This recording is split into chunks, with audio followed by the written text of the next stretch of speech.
Okay, so today we are looking at introduction to export business. So, like you said, that you don't have experience in exporting before. So, we are going to be looking at everything that makes up exporting. So, I'm going to be teaching you from an experiential point of view, and also I'll be running through the curriculums, and also I'll be running through the curriculums. So that way we'll have a balanced view of everything you'll be learning, so that I won't just be teaching you theoretical things like a textbook materials, but also to use my own personal experience, because I started exporting in 2017 and I've been exporting since that time, and I've been in different types of waters, or let me say situations when it comes to exporting. So to have enough experience to take you through this module. So, what we are going to be discussing in the module is the meaning of exporting and the scope.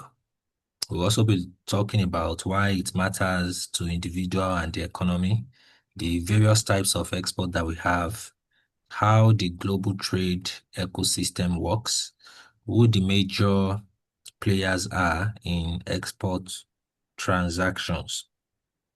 So let's get into the first part, which is what is exporting. So we already have a fundamental idea of what exporting is, which is to move goods maybe from one country to another country for sale, of course, in exchange of foreign exchange, in exchange of dollars, pounds, or whatever the currency that the two parties agreed on.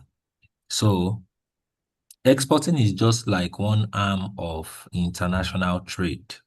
So when we are talking about international trade, we are talking about exports, imports. One is going out, one is coming in.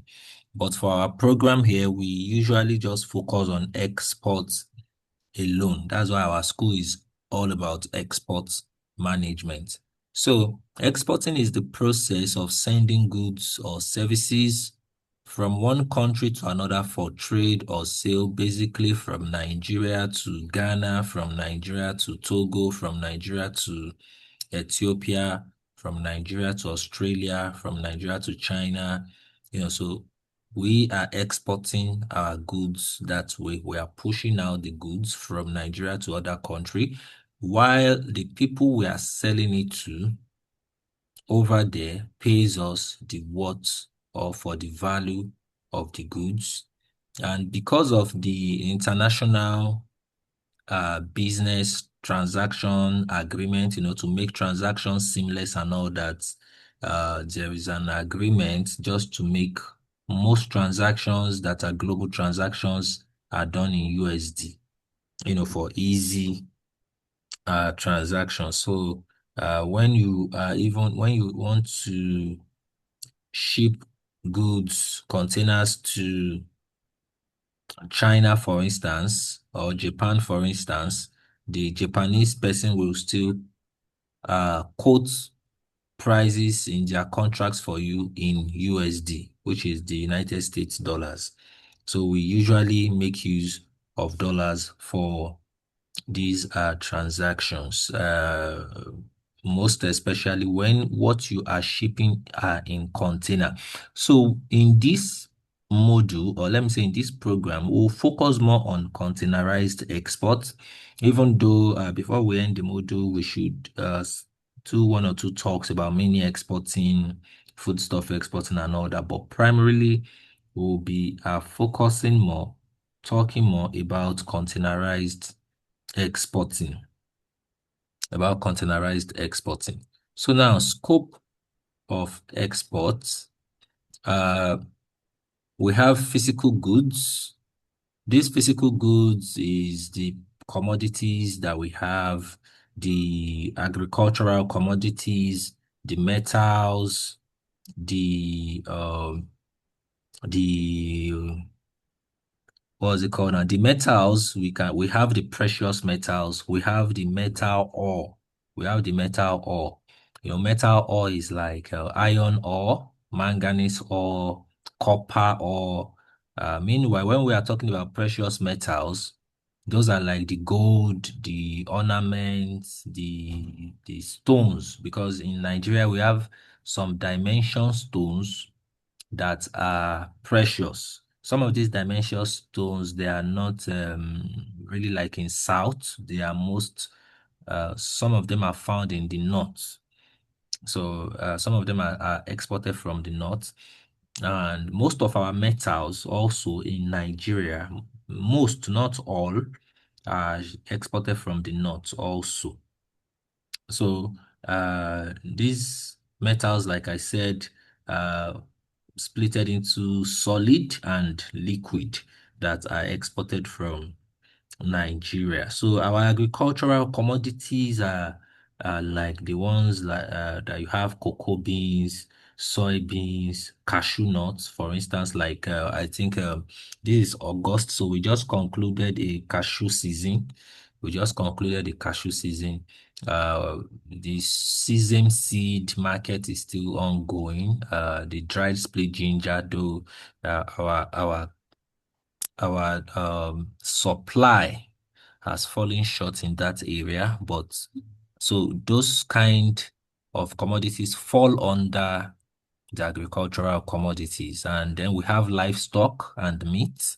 We have livestock and meat. We have wood and forestry, let me say forest products like wood logs, Iroko tree wood, Azobe tree, the wood that is gotten from it, um, Duce, different kind of woods like that, which all these woods are abundant in Nigeria also.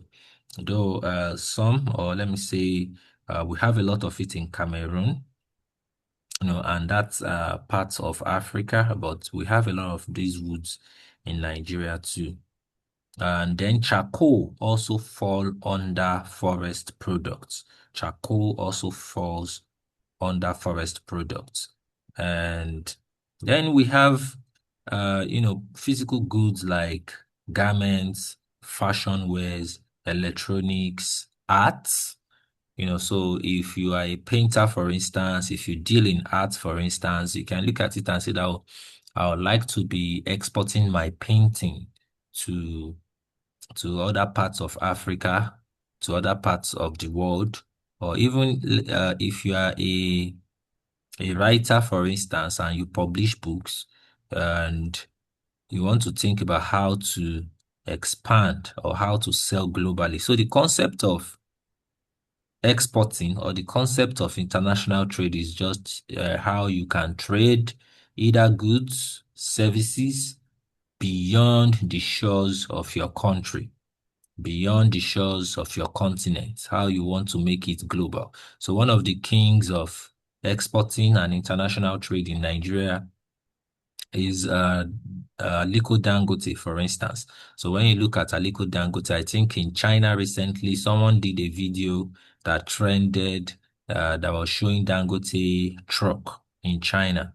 One of these, I think it has to do with Dangote Petroleum or refinery or something like that in China that is just moving on the road. So that's the power of exporting. So, so like you said, so like you noted, uh, let's say you are starting your logistics business in Lagos, but you are thinking beyond the shores of Nigeria and you are able to contract maybe a company in Ghana, for instance, and the company signs a contract with you that, oh, you'll be bringing like our expatriates, you'll be moving them from Ghana to Nigeria, from Nigeria to Ghana, and for your services, we'll be paying you Ghana cedis, for instance, maybe so amount of Ghana cedis. So that's like you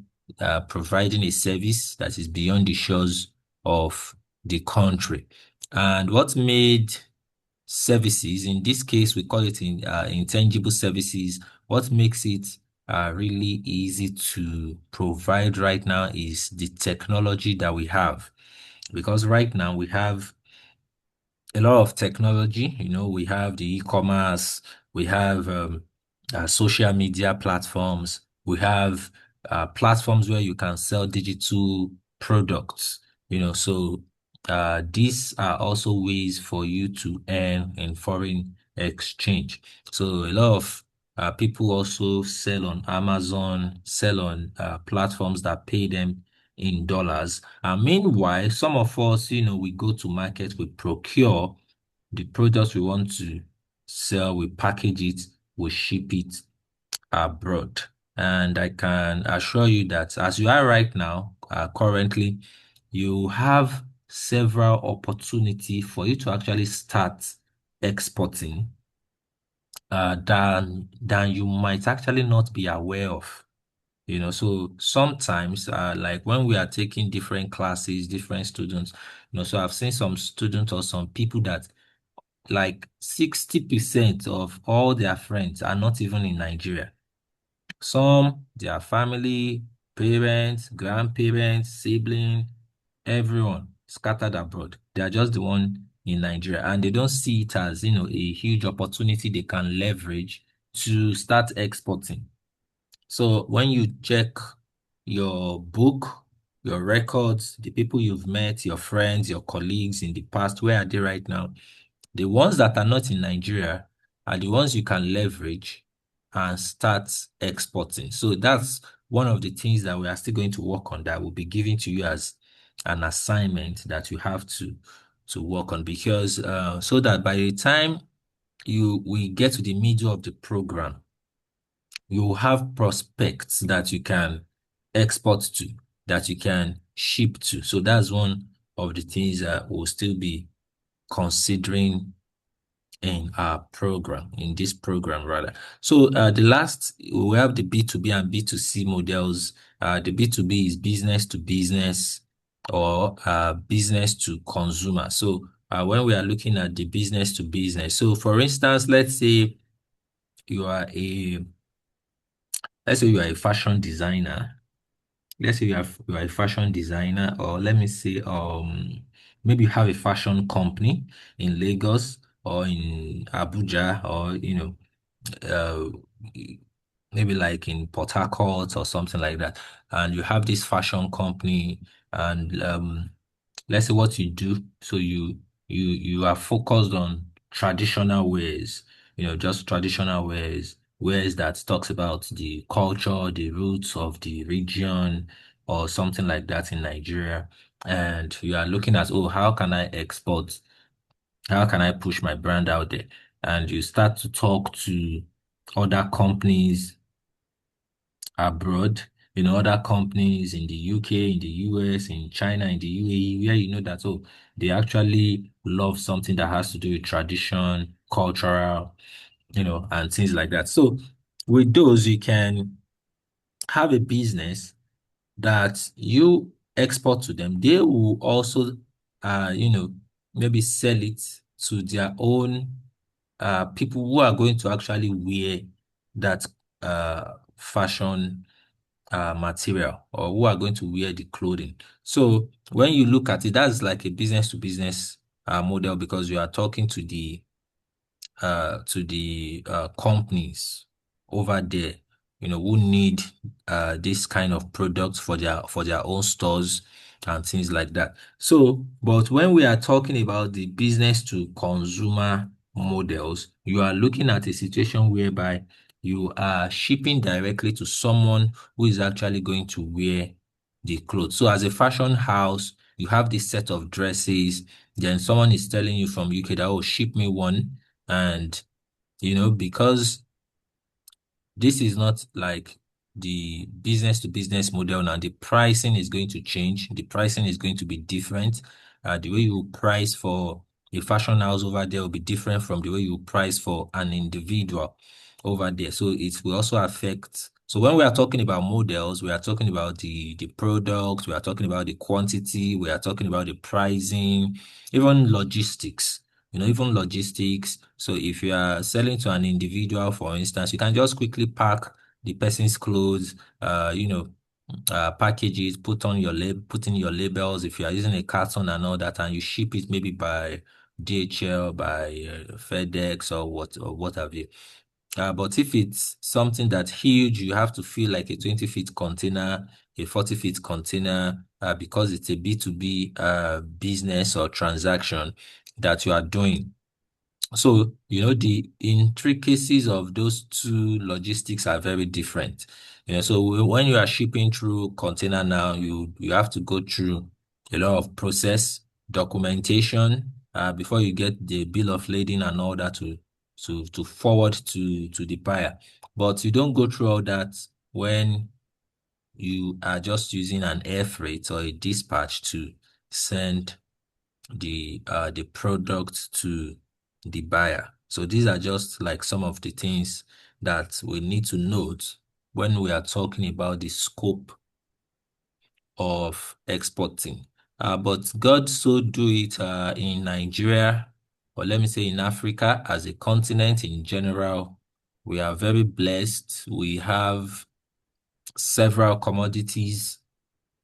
We have different products. In fact, we have some metals that even Nigerians don't know about. That is just some set of people, few people that know about those metals, and they are making huge amount of money from it, and they are shipping it to other parts of the world and making money from it for their pockets alone. So that's just some of the plight of the Nigerian space. So our second slide is benefits of exporting.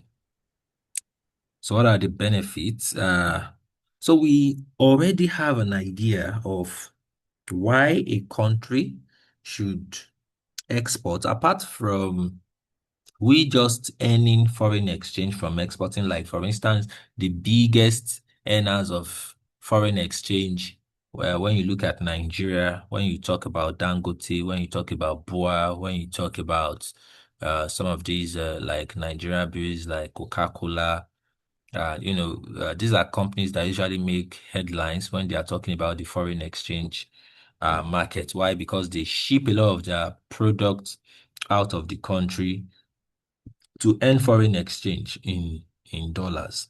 So this foreign exchange that comes in are some of the figures or numbers that make up our GDP, our gross domestic product. So our GDP. So sometimes in some classes, I might have to, if we are talking very deep in, I used to say some of these figures are not usually correct because Nigeria does not calculate everything that goes out and everything that comes in because of our porous borders, because of our border situation and all that. So we don't really have a true number or a true figure or value of what is going out of the Nigerian border. So let me say the Nigerian space, so there are still some parts of the country because when you are an exporter, you travel a lot. You travel a lot as an exporter. So, for instance, as you are starting in the export business, as you are starting now, this is 2025, this is August. You want to make sure that, oh, before the end of 2025, as an exporter, let me explore some places, travel to Kano, travel to Aba. You might be familiar with Aba already, but if you are not, you want to check Aba, you want to check Kano, you want to go to maybe your state, Ogbomoso, where they sell cashew nuts. You want to go to Kwara State. You want to check Kogi State. You want to check Kaduna for soybeans. You want to go to for shea butter, shea nuts, and all that. You can check Niger State. So different states have their own abundance when it comes to commodities, agricultural commodities. So in this program, we should look into commodities sourcing by states and I think the categorization of commodities, yes, is one of the classes we are going to have. So, so when you look at all these, the market is so huge, the country is so wide that Nigeria is not able to capture the value itself. So before the year runs out, you should try as much as possible to reach out to all these places. In fact, there are several areas you get to in Nigeria or that I've gotten to that all you just need to do is take a bike of maybe 200 naira to get to another country. So from Nigeria, you can go to Benin Republic. From Nigeria, you can enter into Ecom. I think just very close to entering Cameroon. There's a road I know that goes to Togo. That goes to Togo. I've seen different routes like that you can just take and enter into some other countries. And that's why most of our borders, because of the situation that we are still in currently, the borders are really porous and different products are going out and coming in. But let's even leave our borders alone. There are several illegal mining companies in Nigeria. There are several illegal companies that are, doing some things in the country that, of course, some part of the government will know about it because such things cannot be done without the government. So but all this cumulate into the reasons why Nigeria cannot really capture its GDP, its gross domestic product. But the first thing that comes up when we are talking about the benefits of exporting is that it contributes to our GDP. So for instance, you start a business today and by the grace of God, the business expands. You have branches all over the country. You have offices in different parts of Africa, in the UAE, in the US, in the UK, in different parts of the world. So now all your offices over there, when they are sending money back into Nigeria, maybe returns and all that, and maybe in 1 year you are getting like $5 billion, we are getting like $10 billion. So those kind of chunks or large amount of money, they contribute significantly to the GDP, to what's actually coming into the country. And those are some of the reasons why the naira might go up or it might fall. Because when you have a lot of dollars coming in like that, it makes our own currency really strong. So for individuals, let's go back to our slide. So for individuals, we have access to global markets. So you have access to global markets. With Facebook, for instance, we are using Zoom right now. Zoom gives you access to different parts of the world. You can have this kind of meeting with someone in China. You can have this kind of meeting with someone in Dubai, in the United Kingdom, in different parts of the world. Okay, so that's one of the benefits of exporting. That's one of the things that exporting does for you. Then we have revenue growth and foreign exchange earnings. So when you target exports or when you make sure that you are exporting your products, you have revenue growth because you earn more and then you get foreign exchange. You get dollars sent to you, you get pounds sent to you. So sometimes, so for instance, now before we end this program, you have to register your export company or the company you intend to use for your exporting. You have to work on your export business plan. I don't know if that is in our curriculum, but you have to do this. You have to register your business. You have to open an account. You have to get your export registration certificate with the NEPC. So I'm going to take you through that. You have to get that so that, when we are talking about your foreign exchange, you can open a bank account with maybe different banks, or maybe a bank, but you have a dollar account, you have a pound sterling account. Depending on the country you really focusing on or looking to export to. So that's really crucial for foreign exchange earnings. So there's also business. If you are although when you are if you are shipping, like let's say to an individual, in maybe mini exporting or that kind of thing, the person might tell you that I'll pay you in naira. If if the person is a Nigerian, so sometimes you do business when it comes to mini exporting with Nigerians over there. So Nigerian can tell you that, oh, I have naira already, so I'll pay you. I'll just transfer naira to you. So depending on what you want. Okay, so it's just like an agreement between both of you. So we have business reputation and expansion. So reputation in the sense that if I see your product in Dubai, for instance, that means your product has good reputation. So let's say okay, good. Let's say you make Igbo Gari, for instance. Igbo Gari is the yellow Gari. There's palm oil in it, and so really good for making eba. So the Igbo Gari, for instance, I used to buy it in the market in Ibadan. So whenever I need Igbo Gari for export, I have a special market. Since I'm not in the East and I'm not Igbo myself, so I have this Igbo market that I'll just call my mom in Ibadan and tell her that, oh, mom, I need this Gari. I need maybe 10 bags. I need maybe 20 bags, maybe. So she knows that market because my elder sister is married to an Enugu man who is also Igbo. So he will just drive my sister there and talk to the people in the language, and they'll just help us make sure they arrange it well and all that. And the Gary that they'll bring, fantastic Gary.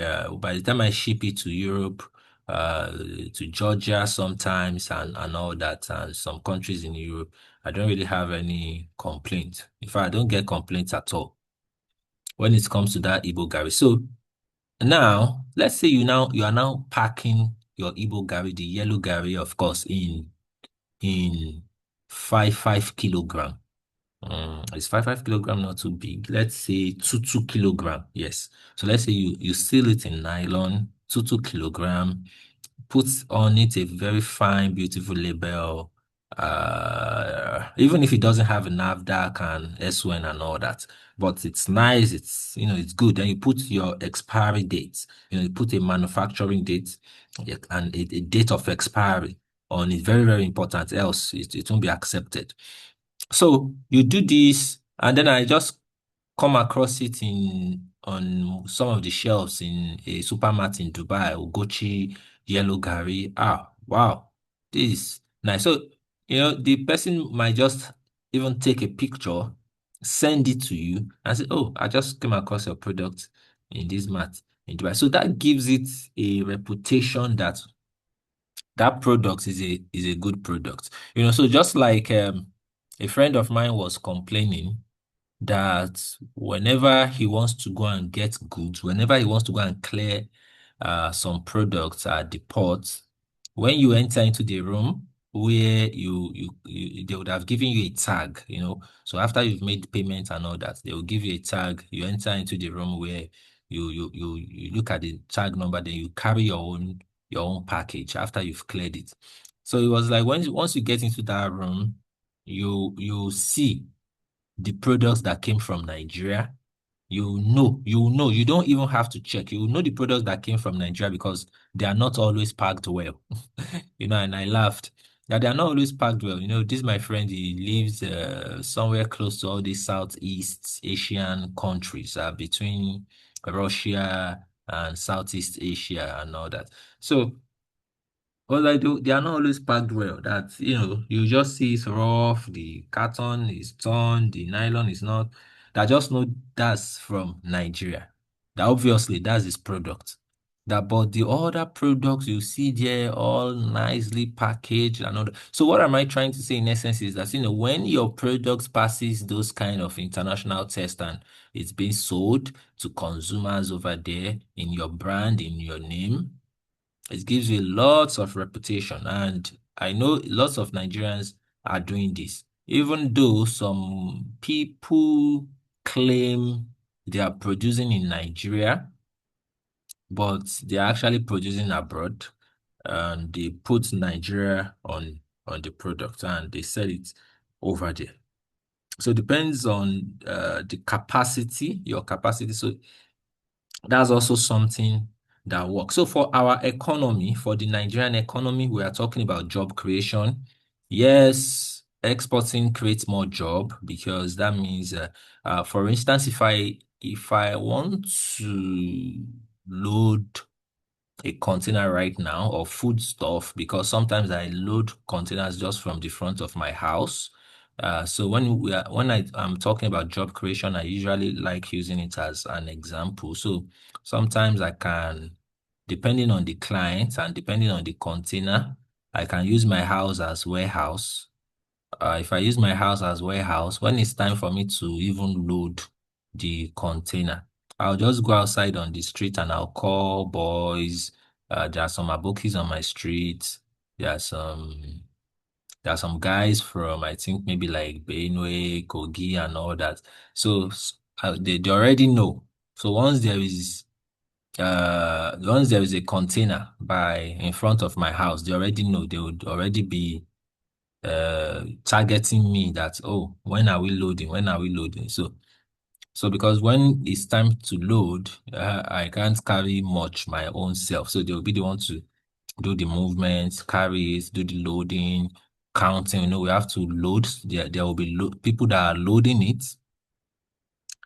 There will be people that are carrying it outside from the house, which I'm using as a warehouse. When it gets to that container, some people will collect it, arrange it. There must be one person just counting, making sure everything that goes into that container is accounted for, is counted. So sometimes we might have a scale outside also, just in case we don't know the exact weight of this item. We'll wait there. The person counting records it because you have to record everything. Everything must be accounted for, recorded. So that way, I've spoke about people carrying out the goods. So just like maybe three, four people. So let's say like four people. So let's say two people are collecting and arranging it inside the container. That makes about six people.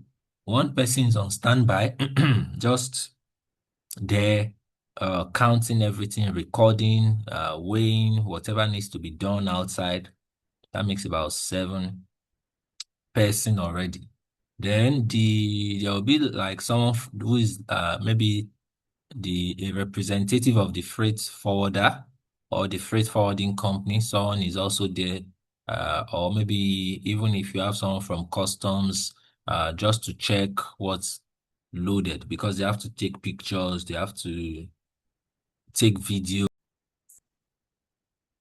So like I was saying, so you have, before you know what's happening, if you are running a 20 feet container, you have about 8 to 9 people, working with you.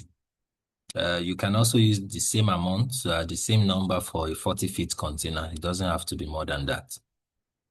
And that is like, let me say, that's like tangible job creation, like the people working with you that are directly associated to what you are doing. So when we are talking about job creation, there is still the part of people who you did not employ yourself or who you did not ask to come to work for you, but they are just passing by and they will still come and tell you they are the omonile, you have to pay due. Some people will just be going, and you have to give them something. In fact, if you are loading in an area, so let's say your warehouse is located in a place where it's in a local government, or it is in an area whereby, they will just come tell you that, oh, you need to pay for local government, maybe a local government receipt. Oh, you need to pay for so, so, and so. So these are also people benefiting from you economically, because anytime you are loading, they are also happy.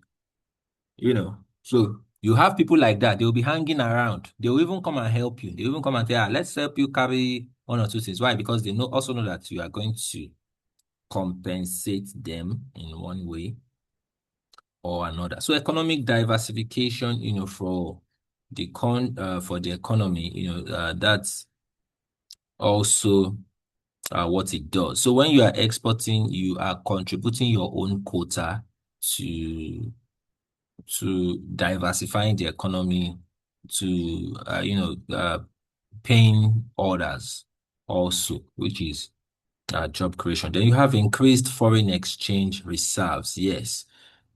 Now, when you export, I know the single window operation has not been launched yet, but we still have a system in place that the CBN uses to track every export that you make. So as an exporter, you are doing business directly with the CBN, with the Central Bank of Nigeria, because when you register your shipment with uh, the TradeGov system, or with the Central Bank of Nigeria, because there is a form you need to fill and all that for your shipment. And when you fill that form, it's called Form NXP, which is like Nigeria Export Proceeds. So that NXP form means that the Central Bank of Nigeria will be able to track your shipment, to trace it and know that, oh, this shipment left Nigeria on so day. Or your company, Ugochi Limited, Ugochi Global Limited, Ugochi Export Limited, exported sesame seed, 540 feet of soybeans from Lagos to China, from Lagos to Vietnam on so day.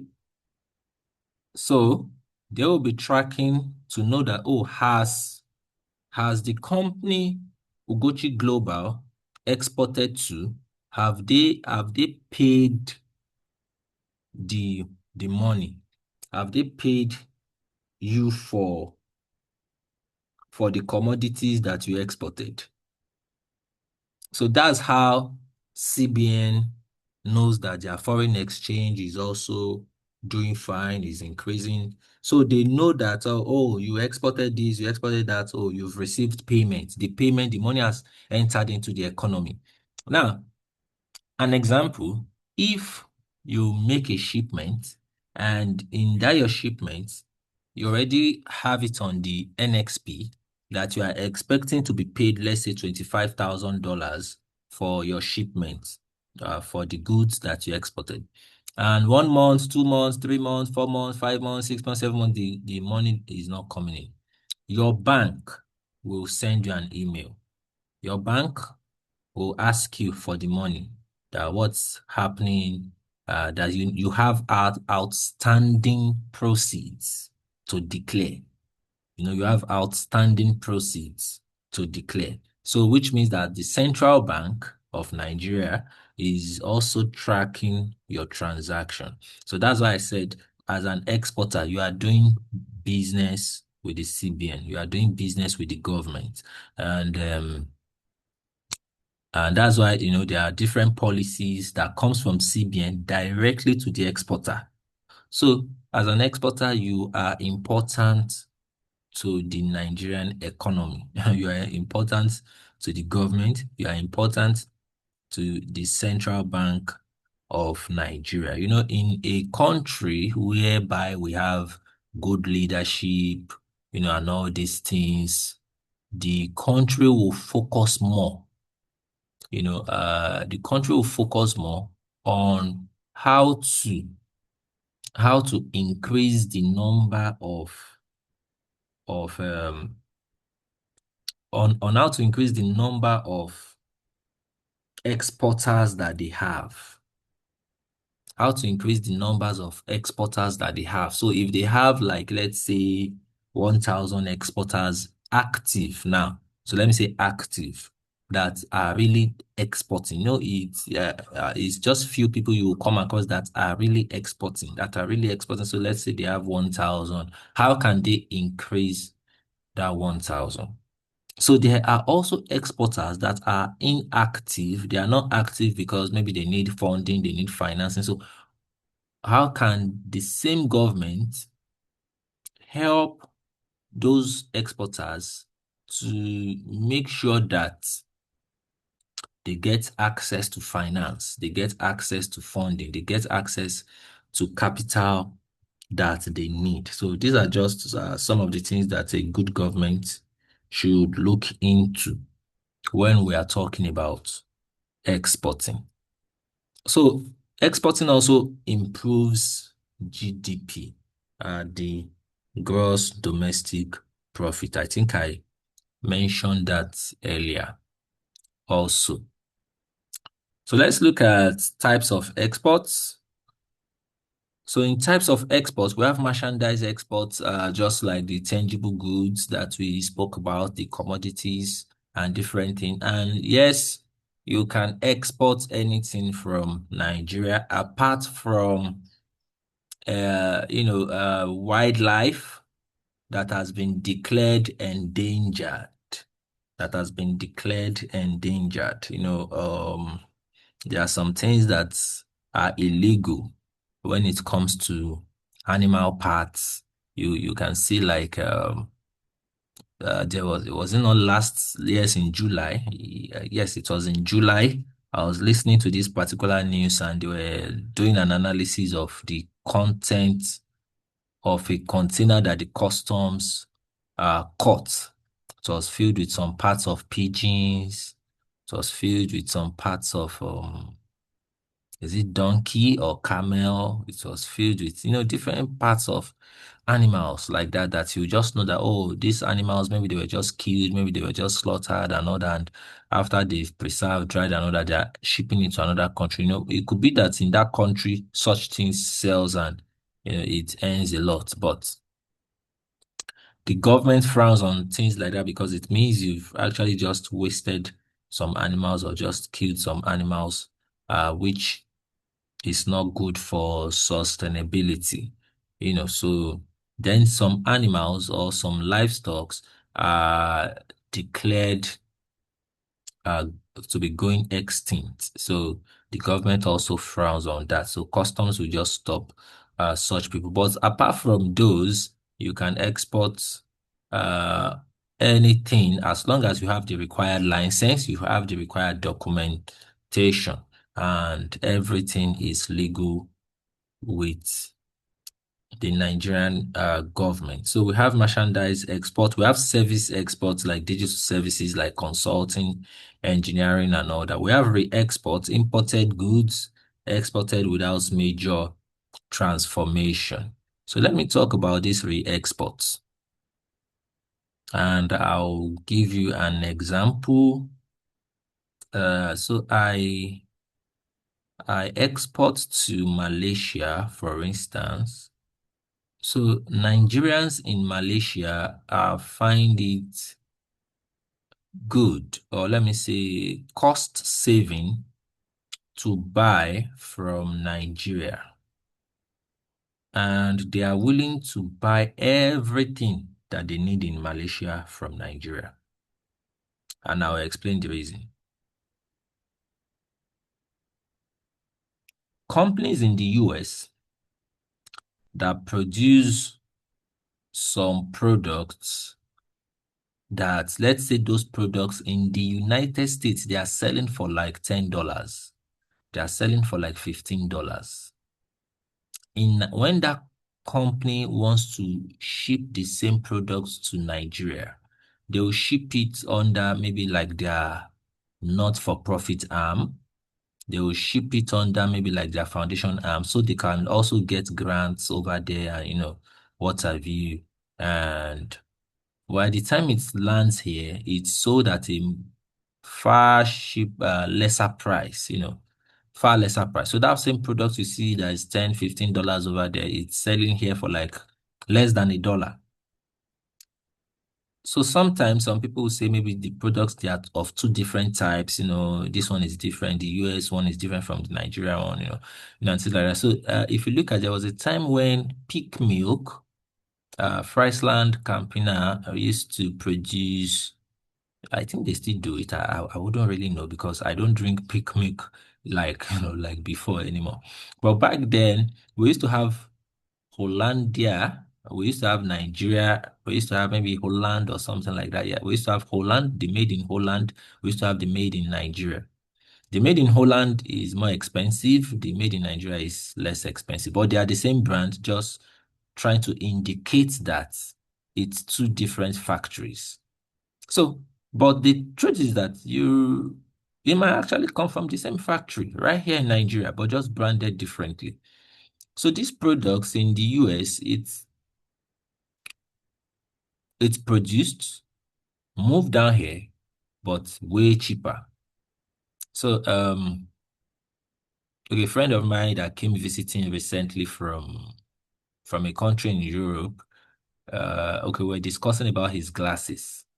So these recommended glasses, if you are getting it in that country, when you convert the amount and everything to naira, it's about 800,000 naira. But here in Nigeria, if I still want to get the glasses, if I buy the glass, the everything myself, if I just go to the market now and say, oh, get me a glass, I need a glass, I don't think I'll spend maybe 20,000 naira. So maybe like 10, 12,000 naira, a good one. And then I can take that to an eye clinic and say, oh, I need this kind of frame and all that, or maybe I was tested and all that. And if I just need a basic frame, like a basic frame, maybe 20 to 25,000 naira. Okay, if I need a frame that, okay, I need it to be anti-glare, I need it to have Blu-ray, I need it to have, all these other things like sons, or maybe I'm working on my laptop and so maybe an additional 10, 15,000 naira. So let's say maybe what I really want is the frame is like 40,000 naira. So plus, me getting the glasses at the market and all that. So let's say everything 50, 55, 60,000 naira. So which when you consider it is still not much. So this same person would rather pay for someone to get him that glass right here in Nigeria, send his medical report and all that. Then the frames are changed. Then you help him package it and send it to him in that country. So let's say sending it to him, a frame is not even up to 1 kilogram. So let's say it's like 300 gram or 400 gram for everything or 500 gram. So if you send it through DHL and all that, so DHL is really expensive. So let's use DHL. So let's say he used 200,000 naira. So 200,000 plus like the 60,000 naira to get the frame and glasses and all that. So let's say he has spent like, let's just wrap everything to 300,000 naira. So he still saves about 400 to 500,000. So now what does that mean? That means that when you look at this example of my Malaysian clients, they prefer to buy their clothes up from Nigeria, Titus from Nigeria, or Tin Tomatoes from Nigeria. What do we have? Like milk from Nigeria, Bonvita, chocolate, whatever. Even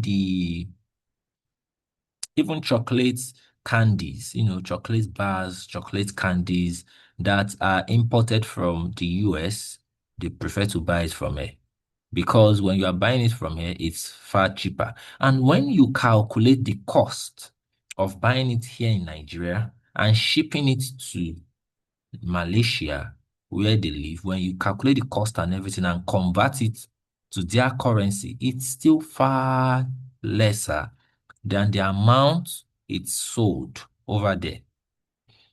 So sometimes these kind of people enjoy the concept of re-export. So that's where re-exporting is, really necessary because the product doesn't need any major transformation. As it comes in, you also export it like that. And they are very, very happy about it. Like, so one of my clients, I don't want to mention the country in Europe, he has okay, so before when I started shipping to him, he operates an African store and a restaurant. So right now they've shut down the restaurant because of some of these wars that are happening close to them. So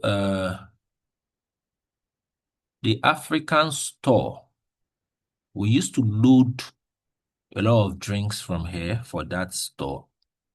So one of the drinks that we do export that sells a lot in this country is the bottled Malta Guinness.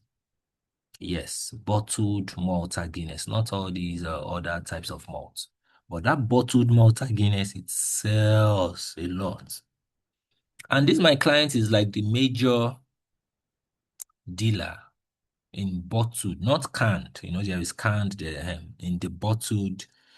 And whenever we want to ship this bottled Malta Guinness, you will see me going through all the shop rights, going through different dealers. I'll be looking for because I have to we have to source it from different places just to meet the quantity we need. So we don't mind going to shop right. If we see any bottle there, we'll pack it. In fact, sometimes I'll talk to the managers so they will know when we are coming. So those managers will help us to tell also their suppliers. Sometimes we get directly from suppliers, but sometimes the quantities are not enough. So there was a time when we could not meet demand. I think for some reasons, logistics challenges or so. So we had this like a month delay before we could ship from here. After shipping from here, the whole thing still took about 1.5 months before it got there. He clears it and all that. So in combined, we are talking of about a stretch of 3 months that there was no Malta Guinness in their store. And because there was no Malta Guinness in their store, there was this other guy. The guy was able to get Malta Guinness. The guy is like his competitor.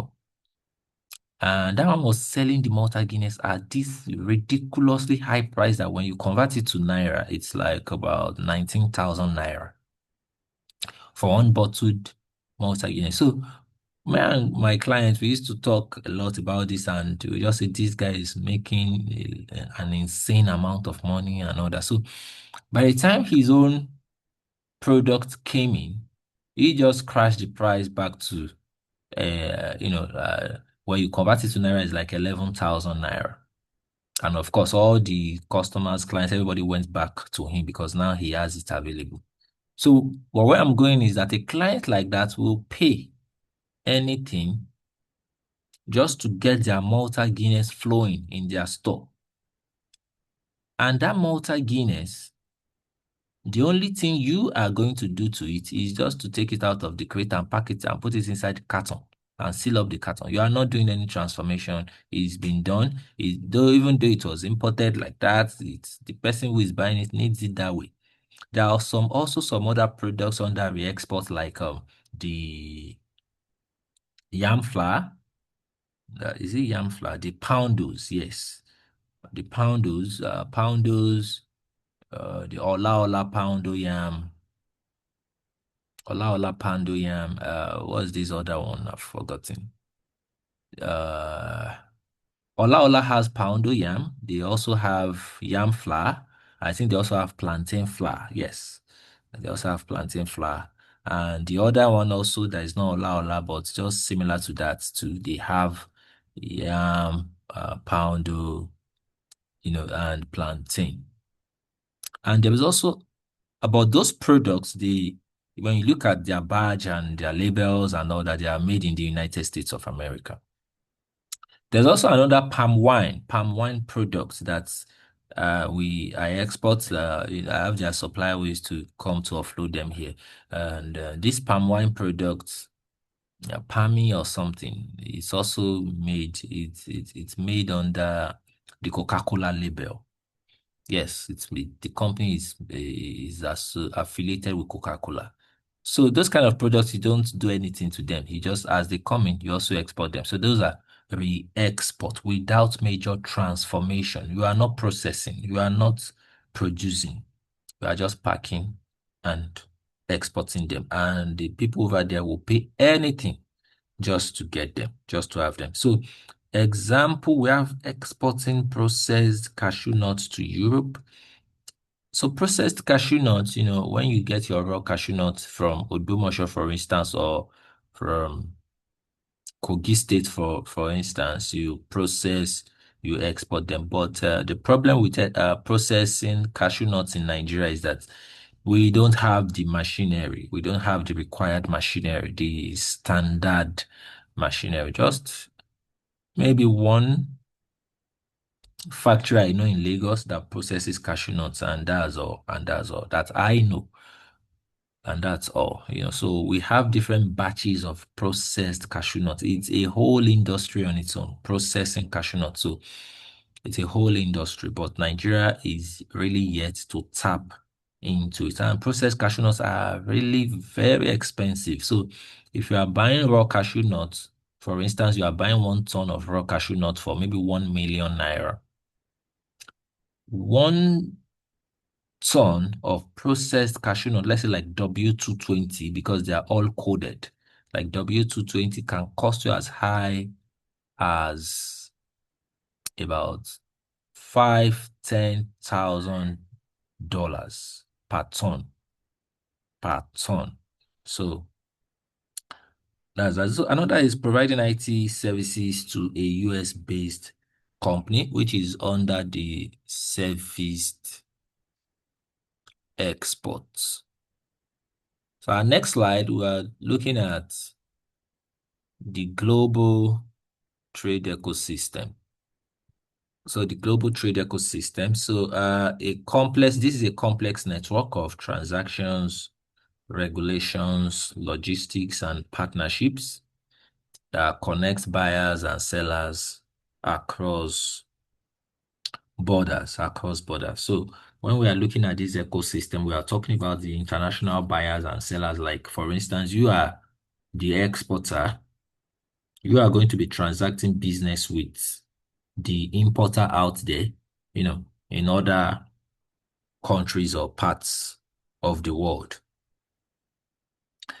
And you have to try to build a relationship or get across to them, maybe from a digital platform or maybe from a non-digital platform. For instance, I don't know how much you travel, so you might choose to say, oh, I want to travel to Dubai for a short trip or for a short holiday, or I want to go to visit some of my folks in Canada. So when you travel that way, you can also make it a business travel.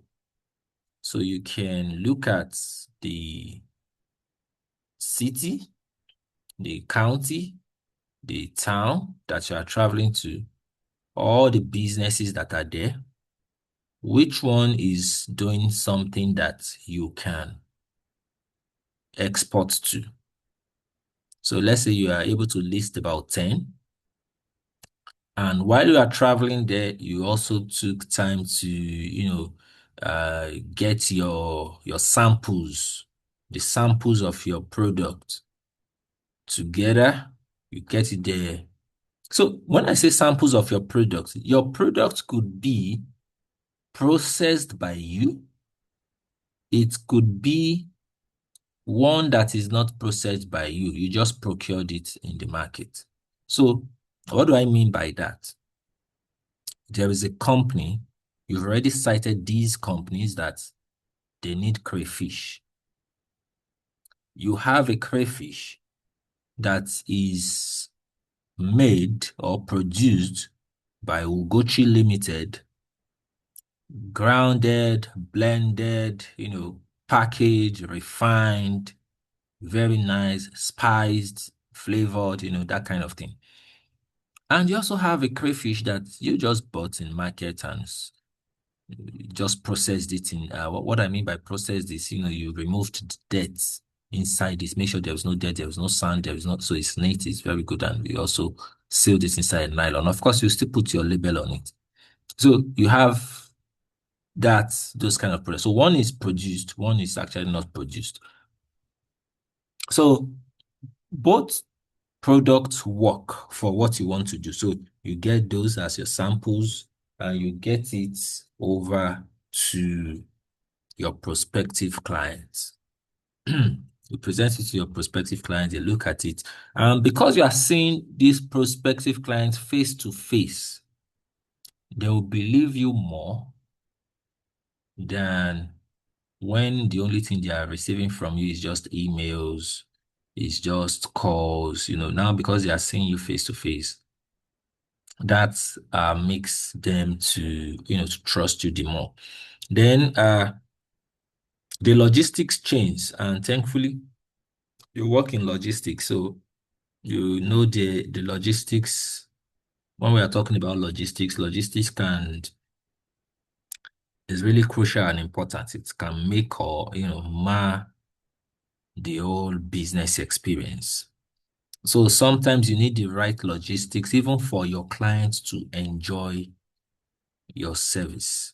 So you might have done everything, putting everything together, like I had this container that I employed a lady to work on the content of the container, and the lady took her time for like 2 months. This woman was working back to back, sorting out egusi, cleaning up ogbono, sorting out crayfish, sorting out, all the products that will be loaded inside that container.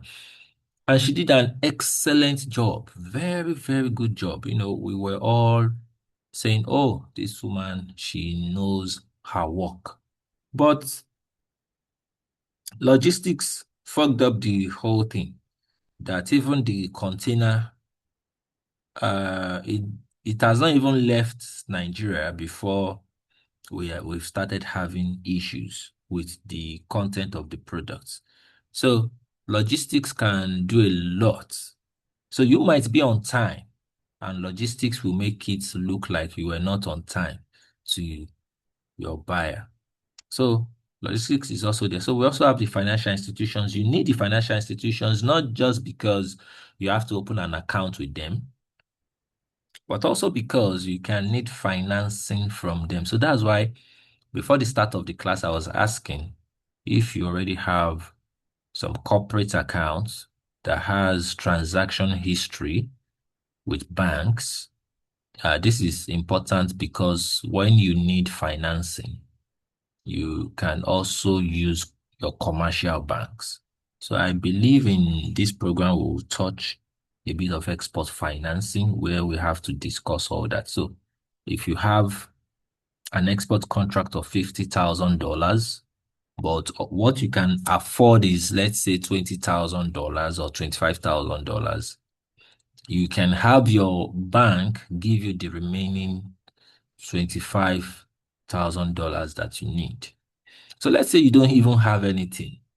What would be required of you to do to raise that financing? So these are also some of the places or where your financial institution come into play. So we have trade regulations. Trade regulations in Nigeria, I already spoke about the Central Bank of Nigeria as one of the regulators of trade because they monitor your proceed, they monitor the proceed that is coming from export. Then we have the Nigerian Export Promotion Council, which was established just to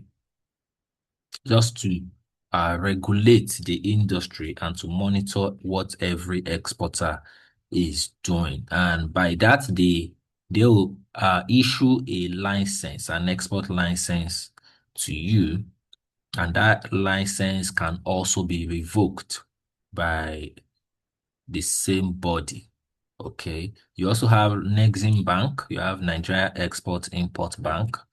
Also, that monitors trade, that monitors trade, financing, trade finance in Nigeria. In Nigeria.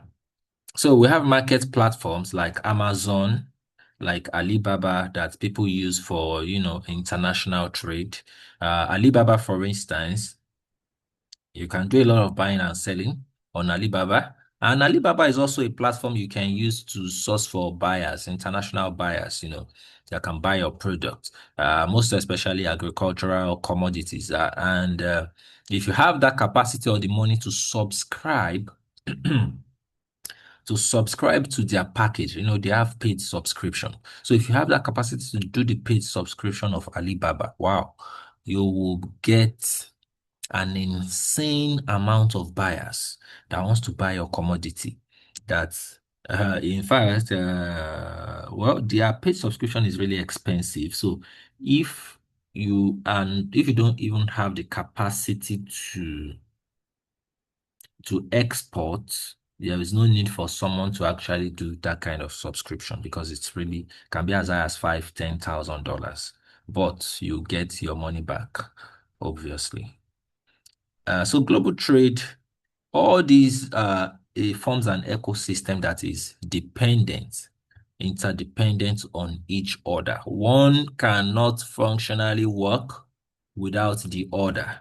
So that's how this system is. That's how the system works. And when you look at this ecosystem, how it works, like in Nigeria, for instance, we have top destinations in 2021 where we exported $9.07 billion worth of commodities to India. You can see the breakdown for Spain, for United States, for France and China. China, $3.05 billion. This was in 2021.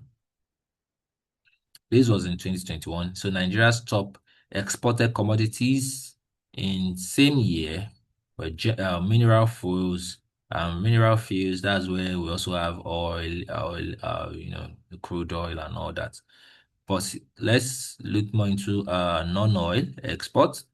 For cocoa beans, we have $779 million. This $779 million, when you look at what has been happening since last year, which is 2024, uh, when the cocoa beans really jumped to an all-time high. And right now, exporting cocoa beans from Nigeria is a huge, big deal. So we are still awaiting the figures for 2025, which I know is going to be in billions of dollars. So we have oil seeds, edible fruits, nuts, and rubbers. But when you look at Nigeria, the government of the country still relies more or heavily on crude oil rather than non-oil exports. So which gives exporters like you and me unlimited opportunity to tap into this industry.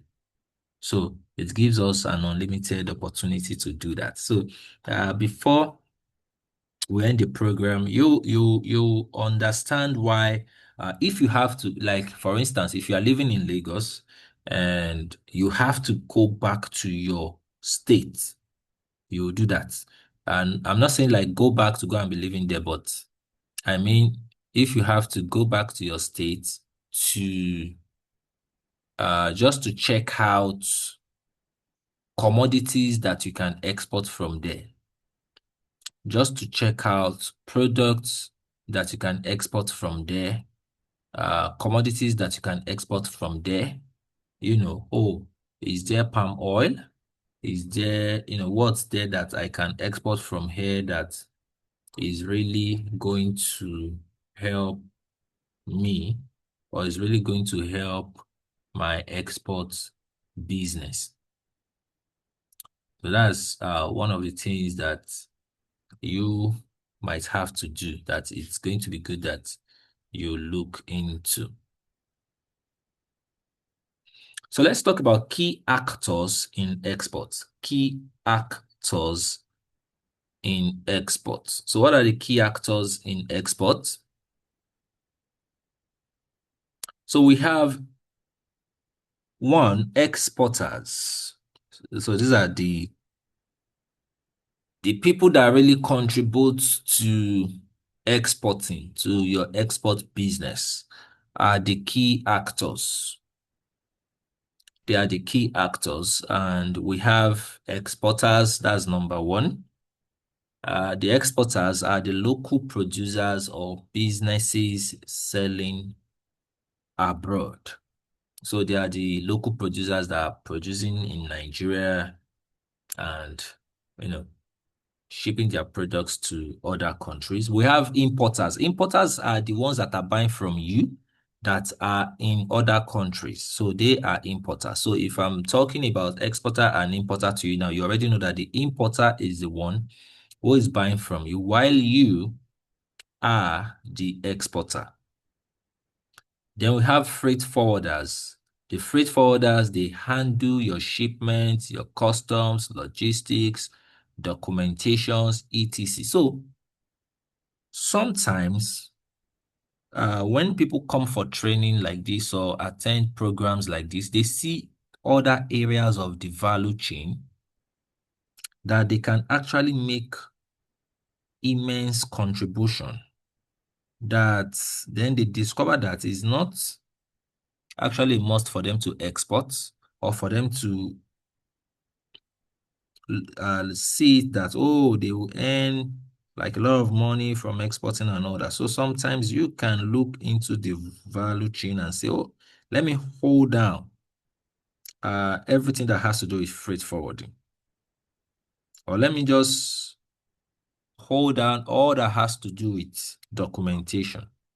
So that's some of the value chains. Also, we have customs authorities to ensure legal and regulatory compliance with whatever is inside your container. So, for instance, myself, I have a lot of experiences with customs because we export major foodstuffs to Europe. And when you export foodstuffs a lot to Europe, you have different run-ins with customs because they have to open your container, they have to look into it. And when they open this container, sometimes they want to take some things. So maybe you have red palm oil in your container, for instance. Your custom might say they want to take for samples. Yeah, they will tell you it's for samples, samples that they have to test. Which is actually standard procedure, though some might, not even, these things happen. But standard procedure, they are supposed to test what you have in your container to see that it's actually what you said it is. So if it says red oil, they need to know that, oh, it's actually red oil. This is the. And all that. So they are supposed to do all that, actually make all these regulations. We have Okay, let me talk about the one that really concerns you. So let's say you are exporting soybeans or sesame seeds or charcoal or cocoa beans or what have you, and you have like a container of it that you are exporting to another country. So what regulatory agencies do you need? You need the NEPC. Okay, first, your business is registered. You have Ugochi Limited. Then you have that same Ugochi Limited on the Nigerian Exports Promotion Council certificate, your NEPC export certificate. You have the company name there. So that gives you the license to request for your form NXP.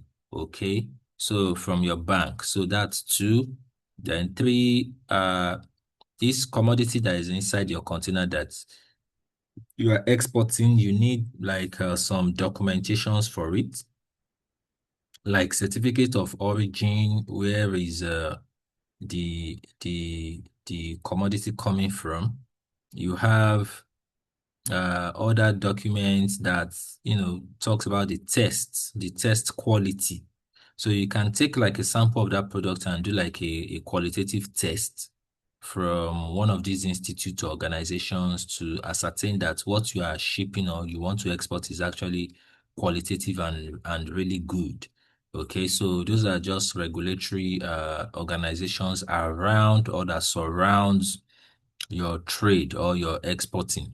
And don't forget that the CBN also have a say there, because when you are requesting for or registering for your form NXP, it goes through your bank. And when your NXP is given to you, the CBN uses your NXP to also track your shipment. And the Nigerian customs is also there, to check what's going into your container, what's going out of the country. They are also there to check and all that. So while you are working on these containerized shipments, you don't really need NAFDAC and SON. Okay, you don't really need NAFDAC and SON. So if you don't have that, you can still do your shipment. But because in the documentation you are going to provide, there will be a health certificate that will be done on the content of your container. There will be like so let's say you are exporting anything that has to do with fish, for instance. There is an aquatic certificate for that.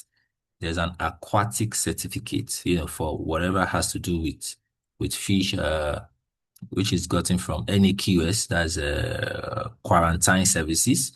So you have that aquatic. So depending on the kind of products that you are shipping or exporting, you will have an analysis that talks about its quality and all that. So, but if you are producing yourself and it has to do with just mini exporting, that mini exporting also, if you don't have NAFDAC and SON, it still works. So for instance, you are producing what simple products can we use? Well, you are producing chin chin, for instance. You don't actually need NAFDAC and SON to export it. So since it's just small quantity thing, so you can have your chin chin maybe packaged, and you are shipping to the UK or you are shipping to the US or wherever your client is. So even while there is no NAFDAC and SON on it, you can do your shipment, you can do your export. So, and if you have NAFDAC SON on it, it's a plus, okay? It's a plus. It's good to work towards getting that, but it's not like the mainstay. So, but when you want to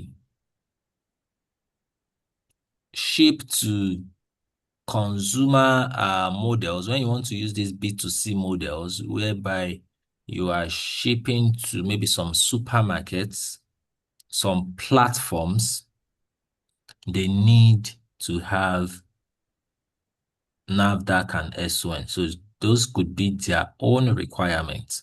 So, but most times when you are shipping maybe your food stuff or your food products to the EU, Canada, or US, whatever, what you really need is, if it's a non-English speaking country, you need to do a translation on your label. So you write it in English and there'll also be a translation for that country.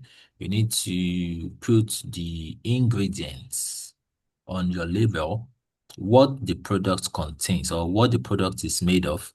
You need to put a manufacturing date and an expiry date. Those two things are really, really, really important. So once those are there, your products can still enter into any country in Europe and the US.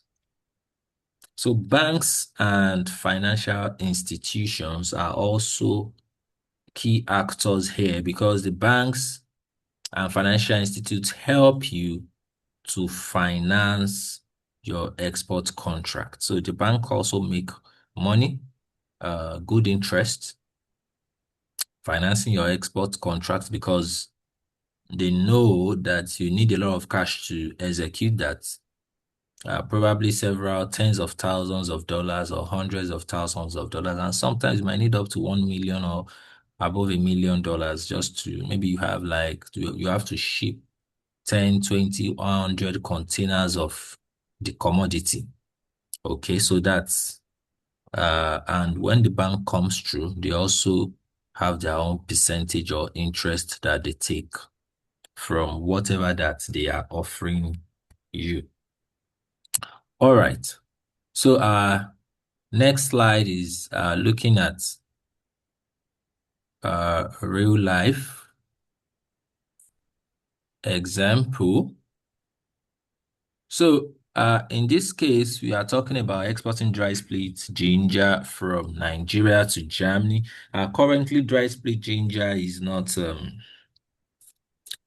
is really expensive. Over the years, dry split ginger, the price has been increasing and increasing and increasing, unlike the way we used to buy it sometimes back, when dry split ginger, it used to be like 3,000, $4,000 per ton, about 3,250.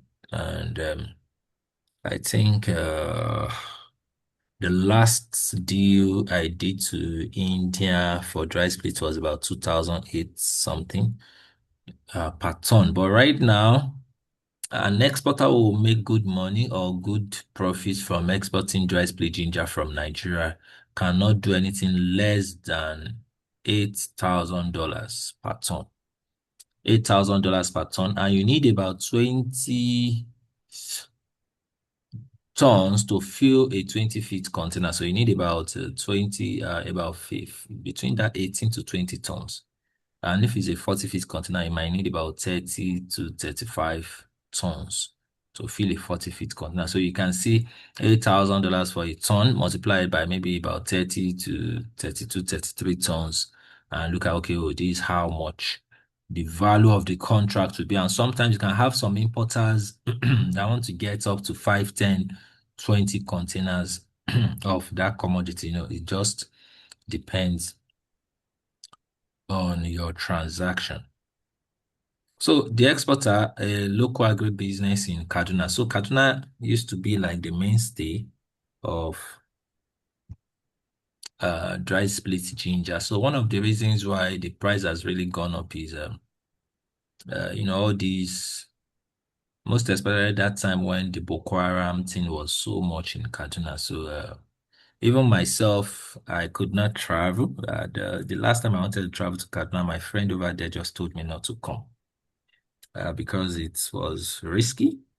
And then apart from the fact that it was risky, the price of dry split ginger was going up so much so that if the locals know that you came around because of that, that person is prone to be kidnapped. And that would just be because they will think or feel you came with money, you have the money to buy dry split ginger, and they can get such money from the person.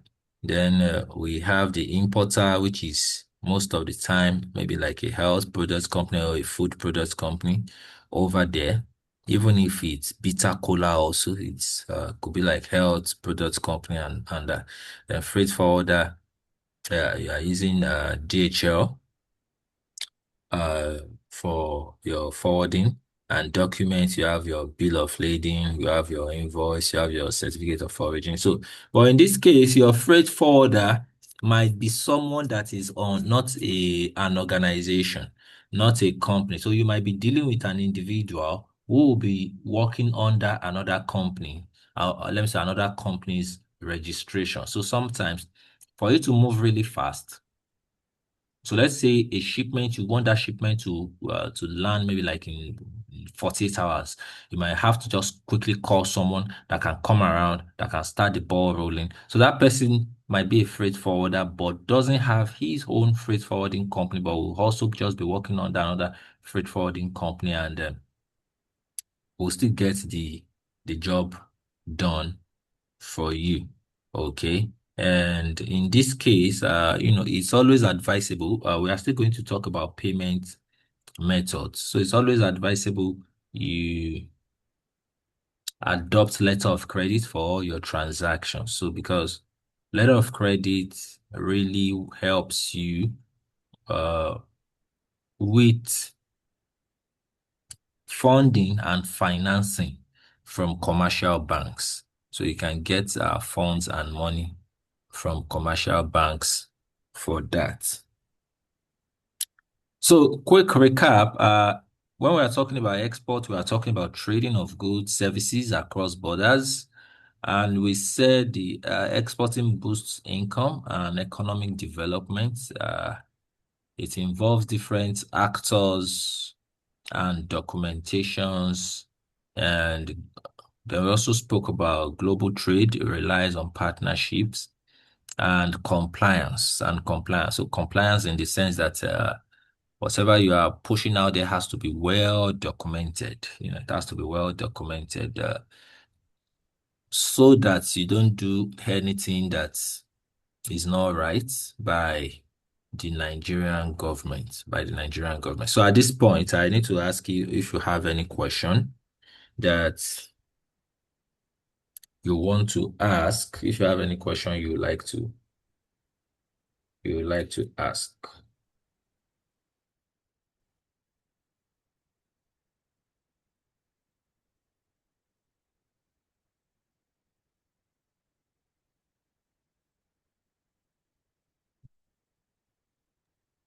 I'm muted. Yeah. Thank you for the lecture. Okay. About the questions, you said meat is being exported, right? Yes. Okay, but um, last I checked, I thought meat had been bound. Uh, Like, you know, you say okay. Continue. like the U.S. government has bound anything meat Okay. from Okay. Nigeria. Well, the thing is like, when we are talking about some products will enter some countries while some products are declined from entering some countries. So US, for instance, might have banned anything that has to do with livestock and meat. Actually, there are some products that like chicken products, anything that has to do with chicken, eggs, cheese, milk. If it's locally processed milk like cheese and all that is usually unacceptable to export to any country in the US, Europe, and all that. So, but in some instances, like in the UK, for instance, they might actually accept some products today and reject it tomorrow. So, it won't just have to be aware of their policies. For now, like the UK, Canada, and the US, we are still shipping some products to them. Basically, mini exporting, not in containers of it for now, which Okay, which still contains meat. Goat okay, meat, goat meat, not beef actually. So goat meat. So, but the goat meat would have been stone dried. When I say stone dried, I mean export dried that in 1 year, there is nothing that can, go wrong with such meat. And there is a way you also, how you process it also matters. So when you have this going, or maybe even frozen food like frozen fish, frozen snail, or dried snail and all that. So, but if you are exporting in large quantity that has to go inside a container, for instance, now that has to go with container, it might be rejected at the spot. So it might be rejected. So yeah, so that can be rejected. So when it comes to some food stuff, even if we are to export it for our clients, we usually tell the clients that this particular one is 50-50. It might get to you and it might not get to you. It could be rejected when they are uh, doing the clearing so that the client is also aware. So that happens too, like that. So, but you can still do goat meat, snail. to the US currently.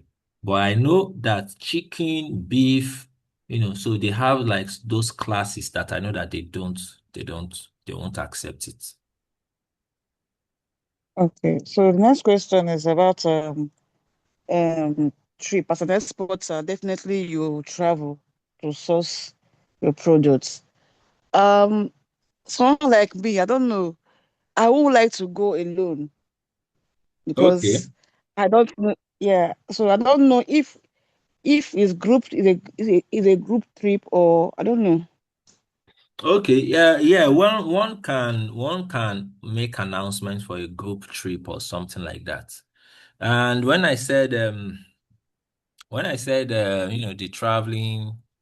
Well, since it's your business that you want to do by yourself, even if you are going with a group of people, the time will still come. You have to still do all this traveling yourself. Like not really all the time you need to travel though, but for instance, okay, let me give you an example now. I have a friend that he's in Niger. He's in Niger State. I said Niger State, Niger, the Republic of Niger currently. Okay. So, Republic of Niger, he goes there to buy soybeans. Usually we buy soybeans from Kaduna, but soybeans in Niger is even lesser, it's cheaper. And from the north to enter into Republic of Niger is really easy. So it's really, really easy. So soybeans in that country is really cheap. So it's very easy to move soybeans from there, move it down to the north, move it down to Lagos and have it exported. Because sometimes you might have buyers, the price the buyer will tell you that they want to buy will be really low. But maybe because you know that, oh, I can get this commodity maybe in Benin, in Niger, in Togo, in Cameroon for cheaper price. So you just say that, okay, let me take the contract. Then you travel there to source for the commodity. So what I'm trying to say in essence is that you might have to travel even outside the shores of Nigeria just to get whatever you want to get. Like I have a student of mine now. She used to go to Benin just to get this star apple. These are star apple fruits that people do take here. These they call it Okay. agbalumo.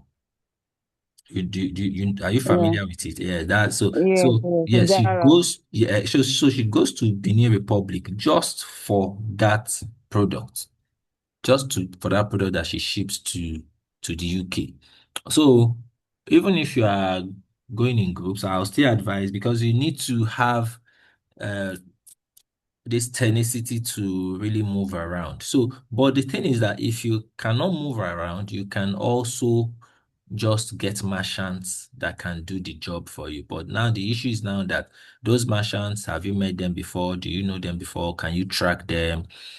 So sometimes it's good that you first meet the merchants, you know them, where they live or something like that. You can trust them. You can tell them that, oh, get me hibiscus, for instance. So if you want to buy hibiscus in Kano, and maybe you just called someone there, I need hibiscus, I need like 100 tons. This is the color, specification I want, and all that. So the person will do that for you, get it, and all that. So you need to have at least have an idea of who the person is and all that. So, but for that movement, it's something that we can announce that, oh, okay, we would like to visit also markets together in maybe in Kaduna or maybe in Kano together, that someone can. Then another thing is if you have a friend over there, if you check your records and you have a friend maybe in that state or close to that market that can help you in going around,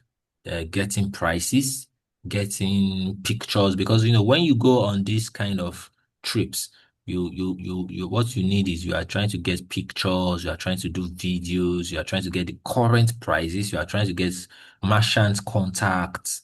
So all these things, when you get all these kind of things together, it really helps you scale because the next time you won't have to go there. You just have to pick your phone, call the merchant, ask for, oh, what's the price today? Because price changes every day. What's the price today? How do we do this? How do we do that? And So that's just the thing with movement. All right. Talking about you talk about difficulty in sourcing motes. I thought motes is being produced in Nigeria. You could just like go to the company and transact with them. I don't know. Yeah, sometimes we are not able to do that. Sometimes we don't need like the quantity that the company itself wants us to work with them for. For Okay. instance, in 1 year I can export like maybe 2,000 plus over 2,000 cartons of Indomie noodles. Now, but I don't have direct relationship with the field. I even know the factory in Songwater, but I don't offload from there. Several reasons. One, my warehouse is really far. My warehouse is, where my warehouse is really is the distance is really far. So even if I'm doing that, two is that I have someone who actually does major transaction with the company that I can just take my noodles from, and it's the prices are still going to be cheap. And if I calculate logistics and everything, it's Mm. almost the same. The difference Not is. noodles, motes. No, Motes. yes, I'm just using the noodles for as Oh, an example. oh, Yes, I'm just using the noodles as an example. So in the case okay. of the malt too, when it comes that multi-Guinness depends on when you need it. Depending on when you need it, sometimes you don't even get it anywhere from even the company does not have it.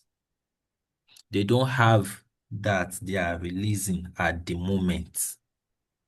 So I think their supplies used to come in batch. So and you can't wait for that batch because so if I need let's say I need 200 crates, let's say I need 300 crates. So it could be something they will be able to deliver and tell you that okay maybe by so time it's going to be delivered. But that time might be something that we cannot wait for anymore. Then apart from that time frame, we might not even get up because sometimes when a a driver is bringing down your product, maybe the driver loaded 200 crates while coming. It can happen that the driver sold maybe 50 before even getting to you. And the driver, of course, you won't know the driver will tell you that was what was loaded from the company and all that. So you still fall short. So it's always good that you just use all the opportunities you get to get whatever product that you need at the moment. Because when you want to export or when you are exporting, you are working against time. So time will not always be on your side. And especially when there is maybe a letter of credit attached, maybe when there is a time frame attached, something like that. So that's really the reason why we don't usually work directly with the companies. So much so because of our warehouse. Okay. So, how do I get my license to start? Okay, so because that's one of the things that we need to discuss. So once you register with the CAC, you just go to their website and input your business details. Immediately you register, I think within 48 hours, you should be able to download the what's it called, the certificate. To be able to download the certificate is the number on the exporter's certificate that you also need. So for them to register your company and give you that license is the number on your CAC document they will need. So that's how it works.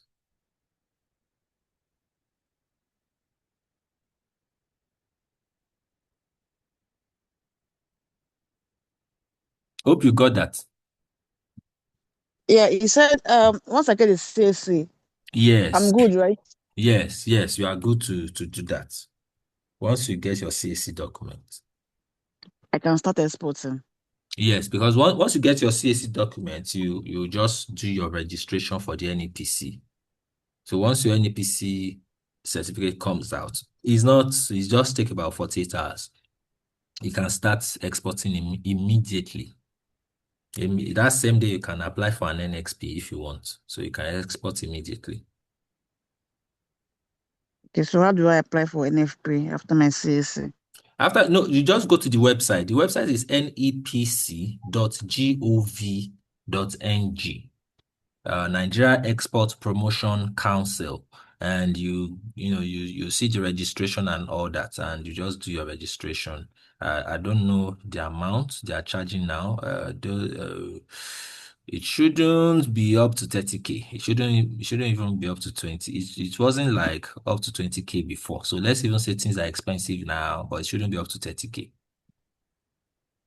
I mean for this year, it shouldn't be up to 30K. Okay. Yes. All right, so I'll do that. So once I do that, I can start exporting while learning, right? Yes. Once you do that, you can start because once you do that, I'll take you through the next phase. After you open your bank account. So when you want to open your bank account, you let your account officer Bank know. account, dollar account, right? Yes, not just there is the dormitory dollar account. In your dollar dom account, you can have dollars sent to you, and you here in Nigeria can withdraw that dollar like in cash. You understand?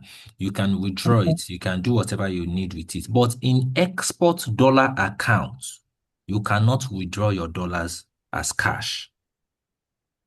You cannot withdraw your dollar as cash. So this is one of the CBN recent policies. That policies started about 4 years ago that we could not withdraw cash in our export DOM anymore. So what you do, for you to export, you open a form NXP,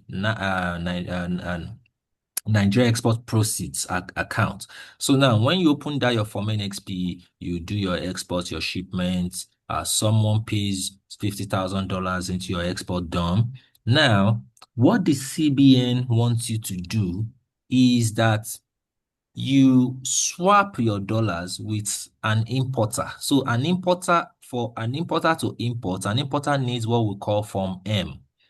So there is also an importer, maybe the importer needs like $1 million, for instance, to pay someone abroad. So you that as export and have collected the money will now have a deal with the importer where you swap your dollars and he pays you in naira. So you can get a very good deal, talking to your bank, talking to your maybe like the bank manager, for instance, or, or your account officer, and also talking with the importer. So both of you will discuss and all that and get good rates. So that's what most of us do. So as currently like this, I think maybe the current rate is maybe let me just say 1,600 naira to a dollar. So the importer might be telling you that, oh, black market rate is 1.6, maybe bank rate is 1.5. Let me pay you bank rate. So you be the one to let the importer know that no, I want to sell it at black market rate. Okay, if you can't pay the exact black market rate, maybe just uh deduct maybe 50 naira from it, pay me the rest, that kind of thing. So your bank manager will also advise you on how to go about it, or on what to do so that you get your complete amount of money doing that exchange. So when you want to open the bank account, your account officer must know that this is an export uh, account. It's for exporting. So it's not the commercial DOM, but export DOM that you are opening. So because that export DOM, your bank will track it for your NXP. So if if you exported something, what so for instance, last year I received an email that there is this shipment that I need to clear the proceeds. So I had to send them an email to say that, oh, my client already paid, that they should check in fact, that they should just talk to the manager, because it was even the manager that helped me to swap the dollar into naira then. So so your bank will always monitor your proceeds. So that's what banks do, because they have to report that proceed to the CBN, that, oh, this proceed, so proceed, no, and all that. So so your bank must know that is for export. And it's also good that you explain all that to them, so that they will know that you are doing export. And if you are doing it well, for instance, this 2025 ending, you've made, let's say you've done a transaction of $25,000. So let's say by coming 2026, by the end of 2026, you've done like $150,000. It will be easy for them to also use that track to know that, oh, this person is exporting, export proceeds is coming in. Now you need $250,000, you need $500,000 to, I have a letter of credit and all this. So it's going to be the track that they also use to finance, to fund you, and to do business with you. So that helps a lot.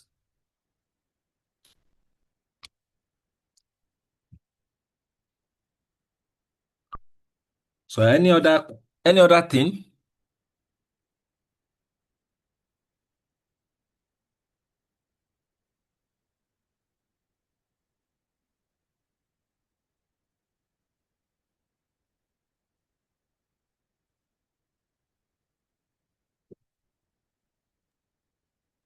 Can you hear me?